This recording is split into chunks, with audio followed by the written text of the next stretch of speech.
thread of these entire proceedings here, and I'm wondering how your screening process went. Can you tell us a little bit about your satisfaction level with that? Well, I'm very satisfied that these are genuine and good people who are speaking truthfully. Out of the 400 people that I'm dealing with, not 20 times this number, have I been fooled? Yeah. I'm an emergency doctor. Let me say something.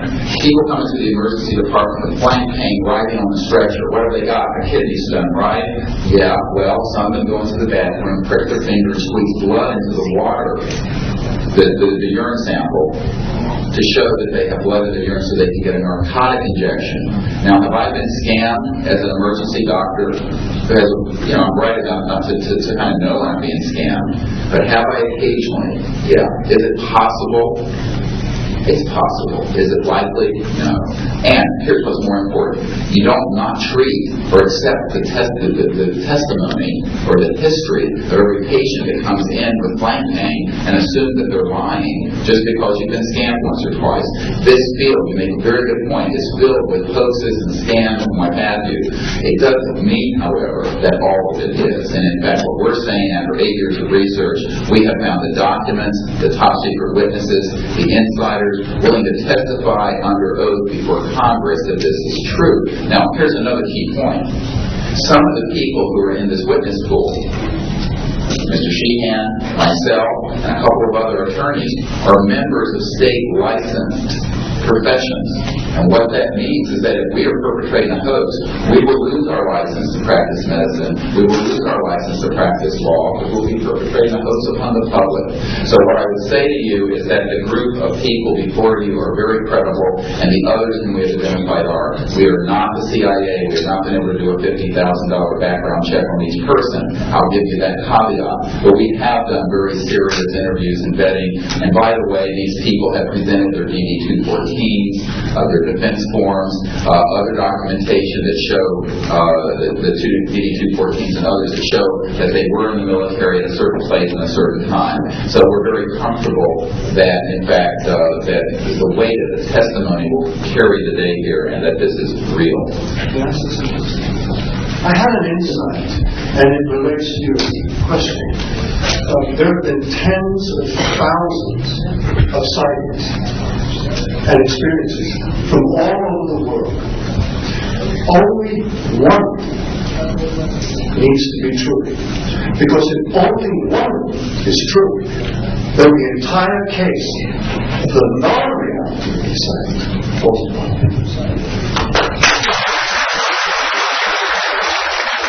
Such evidence out of the public domain, yes.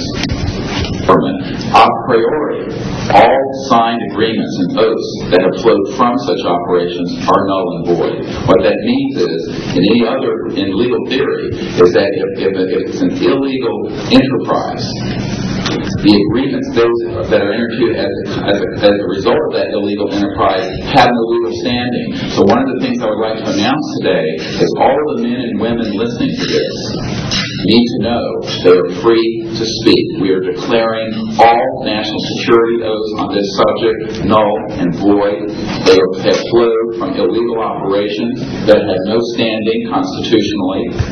My people, my mother's family, who fought in the American Revolution, were prisoner of war with the British to help found this country, did not fight and die to form the United States so that this kind of chicanery can go on. So these men are free to speak, and there can be no legal repercussions against them. We have legal counsel who will also support this theory, and we're taking this to other constitutional scholars. It is time for that game to end. It is time for a new era in the human experience.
occasion has also escaped the oversight of the president.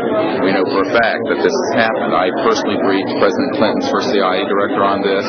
I was informed that they had no access to these projects, although they knew they existed. I was told the same thing by the senior investigator for the Senate Appropriations Committee, a man named Dick D'Amato, who in 1994 told me that there was somewhere between $40 and $80 billion a year going into these classified projects, and that he, with a subpoena on behalf of the Senate and a top-secret clearance, could not penetrate them. He told me these were the varsity team of all black projects, covert projects. So this is really serious stuff, and it brings into question, have we gone down the road that Eisenhower warned us about a little too far when he said, beware of the military-industrial complex, that it can escape the checks and balances of our democracy. And I think on this particular issue, it in fact has, and it's time for the Congress to represent the people in this regard and to reassert its oversight of these projects. One last question. When you talk about putting the checks and balances back into place, talk about the passion of these people, if you would. How confident are they?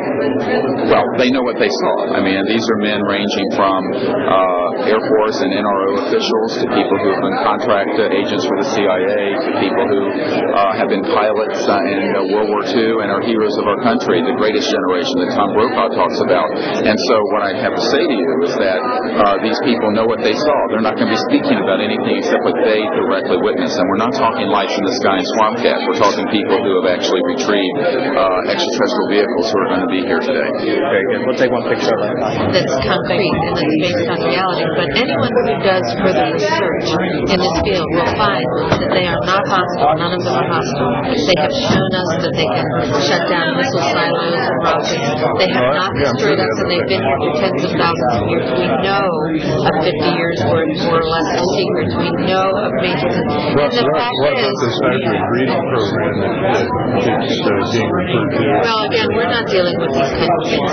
We are dealing with credentialed, unimpeachable witnesses here who have worked in projects. We're not dealing with this. We're dealing with what we know. What we know is that these are not hostile. I don't know how to explain this to you, except the people here are all still here. The world is still here. And they have shown us what their technology is capable of doing. And you can yet imagine, and you can hear from witnesses who worked in fields of re-engineering, back engineering, what kinds of technologies can come out of this to literally save people from the suffering that's going on right now. I don't doubt the possibility of that. Yes, and that's what this disclosure is about. It isn't about these other kinds of stories that you have no proof of and nobody does. And the fact is, we hear of what we're saying. Well, they have removed artifacts. Well, again, we're not going to deal with this kind of story, and a lot of that is manufactured also. That's the thing. So what we're dealing with here is concrete evidence, documents, people who've been working in the industry, in the military industry, complex intelligence. I work in the MX Pistol, and I would, if I went public with that whole thing, so you can imagine.